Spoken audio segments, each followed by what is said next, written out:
Bonjour à tous et bienvenue sur Nyon Région Télévision pour une nouvelle émission sportive. Une émission qui sera consacrée exclusivement au rugby avec deux joueurs de l'équipe première et de la 2 du Nyon Rugby Club. Adrien Eschmann et Julien Rollat, bienvenue. Merci. Julien, toi tu es habitué, Adrien un peu moins. Adrien, on va commencer par toi, on va te demander comment s'est passée la préparation cette année après la bonne pause que vous avez eue cet été. Bon, un peu dur quand même parce qu'il y a quelques excès pendant la pause estivale, mais on sait faire la part des choses et se remettre au sport, quoi. Julien, toi les excès, tu connais un peu, au Paléo notamment, on t'a vu au bar du rugby, tout s'est bien passé cet été. Ouais, c'est vrai que on a toujours notre événement un peu festif de la saison qui est le bar du rugby pour l'équipe senior à Paléo. Mais ouais, la semaine suivante, c'était la reprise des entraînements. Assez gentil au début pour le décrassage et on est monté en puissance jusqu'à à peu près à, je dirais, début septembre où là on a mis en place plus le système de jeu, tout ça avec l'arrivée du nouveau coach. Ouais, la préparation physique, Adrien, au rugby, c'est quelque chose qui est extrêmement important. On ne peut pas faire du rugby si on n'est pas prêt physiquement. Oui, c'est vrai que le rugby, ça demande un engagement physique un peu particulier et il faut s'y préparer pour éviter au maximum les blessures et une performance sur le terrain. Tu parlais de la tactique, Julien. Cette année, il y a un nouveau coach, on en parlera. Est-ce qu'au niveau des entraînements, ça change? Et si oui, qu'est-ce qui change?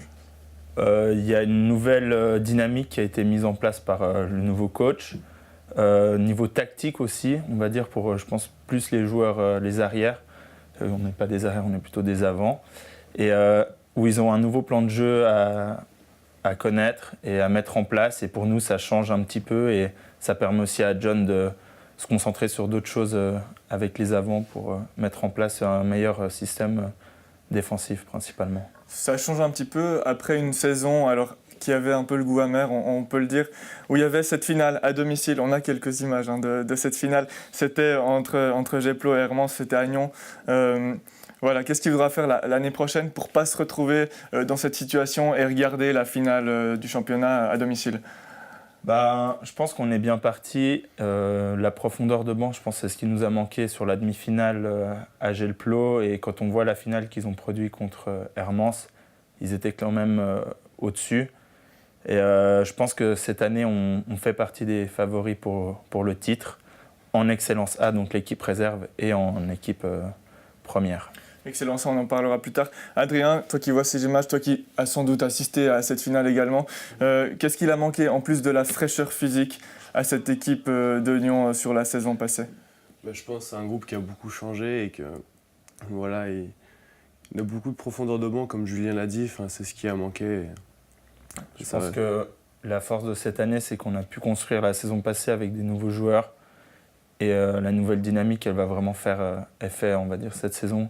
Et la deuxième partie de saison, c'est toujours un nouveau championnat. Et c'est là où il faut être le plus performant et croiser les doigts pour avoir un minimum de blessures. Effectivement, parce qu'on le rappelle, ce championnat, pour l'instant, l'objectif, c'est tout simplement d'être bien classé en vue de la suite. Comment ça se passe exactement, le championnat de LNA? L'objectif principal, c'est d'être qualifié dans les 4 premiers, que ce soit en Excellence A ou en Ligue nationale A, qui nous permet de participer aux playoffs. Et après, nous, les ambitions pour les playoffs, c'est de faire partie des 2 premiers pour recevoir la demi-finale à domicile, qui est quand même un net avantage qu'on a pu voir sur ces dernières saisons. Exactement, donc il faut être très bien classé. Pour ça, il y a des adversaires, c'est toujours les mêmes. Le contingent change, mais les adversaires sont les mêmes. Cette année, il y aura de nouveau Zurich sur qui il faudra compter. Il y aura Hermance. Geplo, c'est peut-être un petit peu affaibli, mais en général, c'est toujours les 3-4 mêmes équipes qui peuvent jouer le titre avec Nyon. Vu sur ce départ de première partie de saison, c'est clair que c'est 4 équipes. Après, il faut voir la deuxième partie de championnat parce que les cartes souvent sont un petit peu redistribuées. Mais c'est vrai que si ces 4 équipes décollent du classement, ça va être difficile pour les autres de revenir sur nous. Adrien, toi qui joues dans l'Excellence A, comment ça se passe? Est-ce que c'est aussi les 4 mêmes équipes qui sont un peu au sommet ou cette année Nyon part un peu plus favori? Cette année, on a fait de bons résultats, on n'a pas encore de défaites et on n'a pas encore joué tout le monde. Du coup, on attendra d'avoir vraiment joué tout le monde pour voir où est-ce qu'on va et comment on va y aller, quoi. L'Excellence A, c'est un petit peu la réserve de la première équipe. Est-ce que c'est juste si je dis ça? Oui. Et à chaque fois, l'équipe première est accompagnée de l'Excellence A pour aller jouer par exemple à Zurich ce week-end. Vous étiez à Zurich. Est-ce qu'on a le droit de se passer des joueurs entre les équipes? Oui, parce que la nouvelle règle de la Fédération suisse de rugby stipule que chaque joueur a le droit de jouer 3 mi-temps et du coup soit 2 avec l'équipe réserve et une mi-temps avec l'équipe 1, quoi. Et pour l'instant, ce début de saison se passe très bien donc pour vous, pas de défaite. Pour la première équipe, une défaite, c'était à Zurich ce week-end. Sinon, 3 victoires. Le début de saison est bien embarqué. Ouais, malgré la défaite à Zurich, je pense qu'on est bien parti. Ça nous a montré aussi que malgré sans un ou deux joueurs clés, on arrive à rivaliser face aux meilleurs. Mais pour gagner à Zurich, un petit renforcement sur les avances, ça ferait du bien. Je pense que c'est ce que notre entraîneur souhaite. Mais on repart quand même avec un bonus défensif, ce qui est assez positif.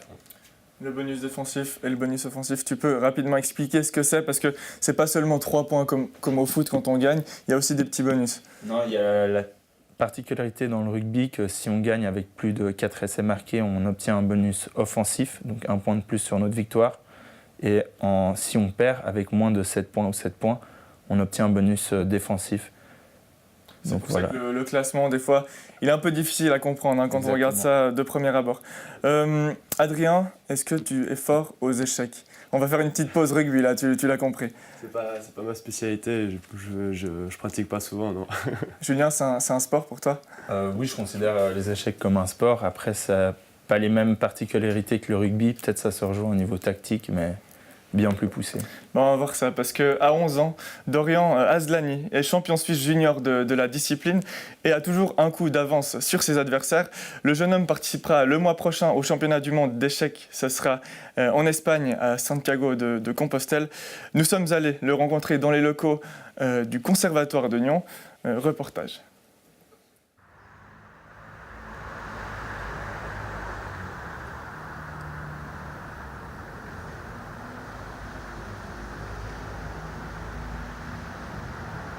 Salut, je m'appelle Dorian Asllani, j'ai 11 ans, je suis champion suisse d'échecs junior catégorie U12. Quand est-ce que tu as commencé?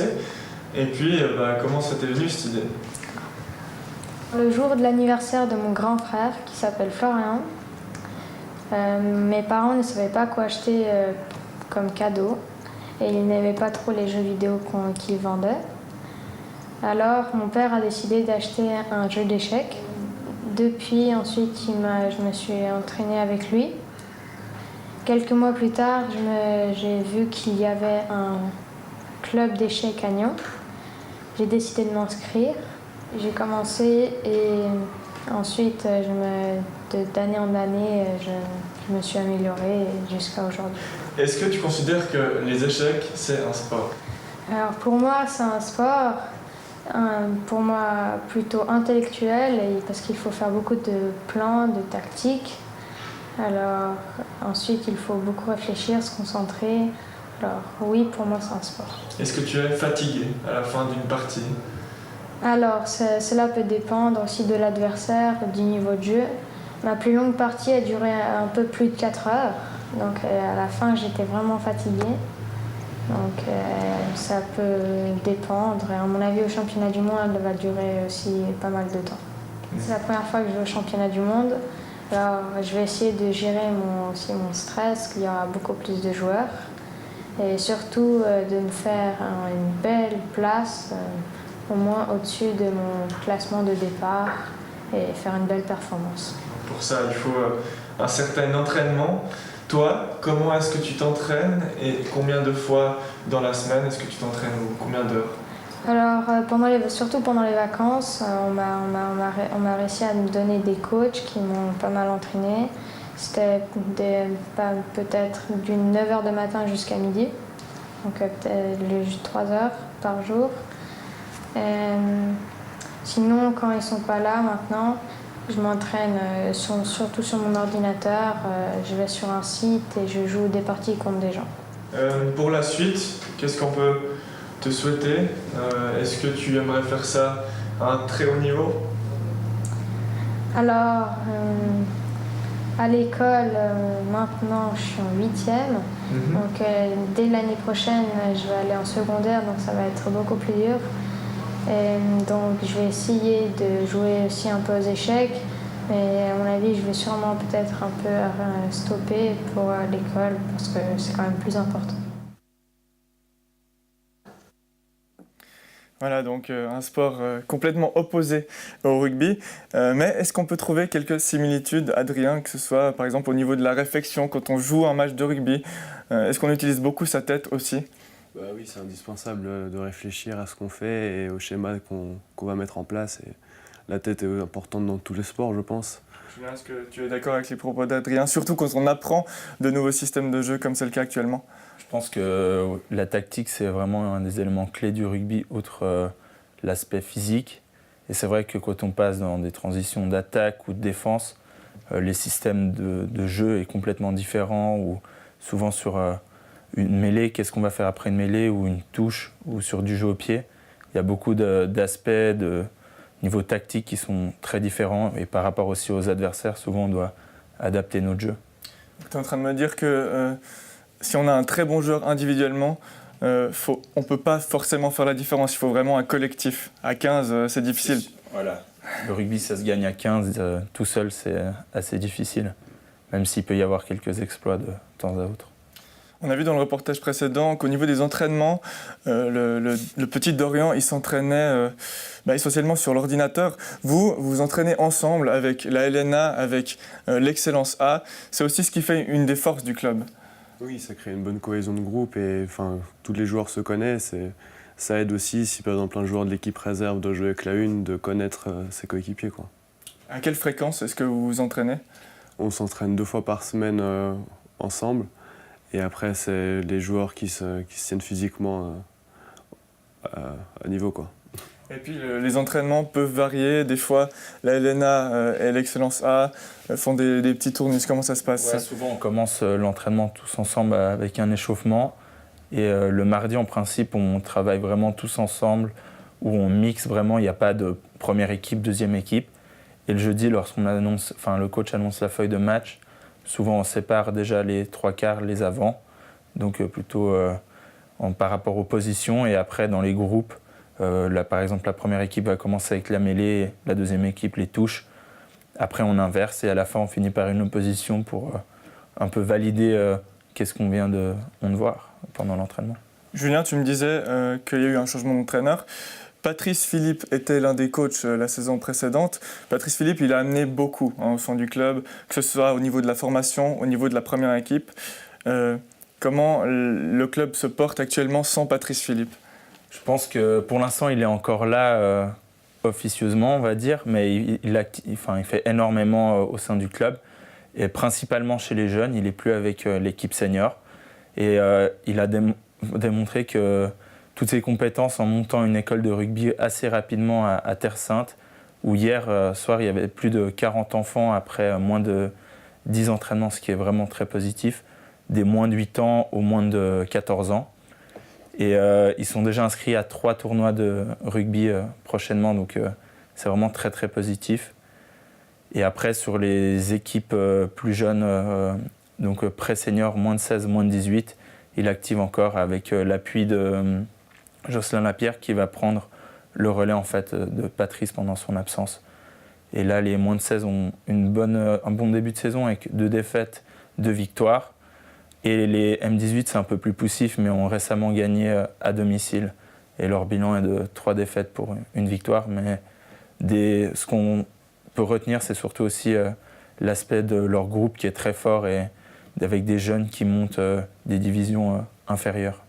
Adrien, le rugby connaît un grand attrait, que ce soit au niveau des jeunes et des plus grands, sur la côte en tout cas. Comment est-ce qu'on explique ça? Je pense que ça dépend à quel point il est médiatisé et l'ouverture qu'il y a sur le rugby, quoi. Enfin, ça donne envie à beaucoup de joueurs et je pense aussi la famille qui peut pousser des joueurs à s'inscrire, quoi. Avoir quelqu'un comme Patrice, c'est quelque chose qui aide. Hein. C'est essentiel. Il motive, il crée des nouvelles choses, il apporte énormément pour les M16, les M18. Oui, et outre ses compétences sportives, il a aussi des compétences plus académiques où il œuvre dans les écoles, où il fait des journées de détection. Il s'ouvre aussi auprès des professeurs de sport pour leur montrer, leur expliquer le rugby. Et c'est vrai que ça nous aide à attirer beaucoup de jeunes à travers des ateliers ou bien des journées dédiées au rugby, comme il a pu faire sur ces dernières années. Je pense que c'est vraiment ça qui qui permet d'attirer beaucoup de jeunes. Et aussi, on a la chance d'être dans une région où on a beaucoup d'expatriés qui connaissent un peu plus le rugby et qui ont plus cette culture et qui sont très contents de mettre leur enfant dans une école de rugby où on transmet des valeurs qui sont assez uniques à ce sport. Effectivement, et quand ces enfants montent les échelons au sein du club, quand ils rejoignent l'élite nyonnaise, ça fait du bien. C'est vrai que ça apporte un vent nouveau et ça mène plus de monde aux entraînements. C'est intéressant pour faire des bonnes oppositions et avoir du monde partout, créer un peu une compétition pour essayer d'avoir les meilleurs joueurs au meilleur poste, quoi. Qu'est-ce qu'ils apportent ces nouveaux jeunes? Est-ce qu'il y en a qui sont montés déjà cet été? Cet été, oui, on a eu quelques jeunes, pas encore qui ont joué en équipe première, mais le bon exemple, c'était la saison passée où le groupe jeune est monté et ont rapidement pris des positions assez importantes en équipe 2 et en équipe première. Et on voit que sur une année de travail, cette année, ça commence à porter leurs fruits parce qu'ils sont de plus en plus à pouvoir jouer en première équipe comme nous, on a pu le faire auparavant. Ça porte ses fruits. Il faudra que ce soit le cas tout au long de la saison pour réaliser vos objectifs. Les objectifs, on va commencer avec celui de l'excellence A. On imagine déjà premièrement, c'est amener les joueurs qu'il faut à la première équipe. Et puis au niveau du classement, qu'est-ce que ce sera? C'est faire tout ce qu'on peut pour rester premier et idéalement gagner le titre, quoi. Parce qu'on est bien parti pour et on compte continuer. Est-ce que c'est le même format que la LNA où les 4 premiers ensuite font des finales? Oui, ça joue pareil. Ouais. Et puis pour la première équipe, l'objectif c'est faire le doublé comme il y a quelques années ou comme l'année passée où il y avait eu la coupe mais pas le championnat. Voilà, là l'objectif c'est principalement gagner le championnat et si possible la coupe, donc faire doubler championnat-coupe. Mais je pense que pour le club et pour l'investissement de tous les joueurs, le plus important ce serait gagner le championnat en excellence A et en Ligue nationale A. Gagner le championnat, surtout si la finale se déroule à Nyon, parce que tu me disais avant l'émission que voilà, il y a peut-être des chances que la finale se reproduise à Nyon. Ce serait dommage de rater ça une deuxième fois. Alors oui, les Swiss Rugby Day, c'est toujours en fait des clubs de Suisse qui postulent pour accueillir cet événement. Et cette année, il y a de grandes chances que Nyon postule pour accueillir le Swiss Rugby Day. Et outre cet événement, le club souhaite aussi accueillir un match international et ce serait bien d'accueillir la venue du Portugal à Colovray. Donc contre la Suisse, bien évidemment. Exactement. Allez, au niveau des prochains matchs, donc l'Excellence A jouera contre le même adversaire que la Liga. L'Excellence A, quand est-ce qu'elle jouera son prochain match à domicile pour ceux qui seraient intéressés? Ce sera pas ce week-end, mais je suis là d'après. Ce sera contre Stade Lausanne, il me semble. Oui, Stade Lausanne. Et ça sera à 13h. Juste avant la une. Il y a une qui joue quoi, 2 heures après, 3 heures après? Oui, on joue à 15h normalement. Et puis le match suivant, ce sera un derby, c'est le 28 octobre si je ne m'abuse, contre Genève-Plan-les-Ouates. Exactement. Ça c'est le match qu'il faut gagner. La demi-finale passée, ouais. Qui reste encore un petit peu en travers à la gorge. Voilà. Merci beaucoup messieurs d'être passés sur le plateau de Nyon Région Télévision et excellente saison. Merci. Quant à nous, on se retrouve dans 2 semaines sur Nyon Région Télévision pour une toute nouvelle émission sportive. À bientôt. Ciao.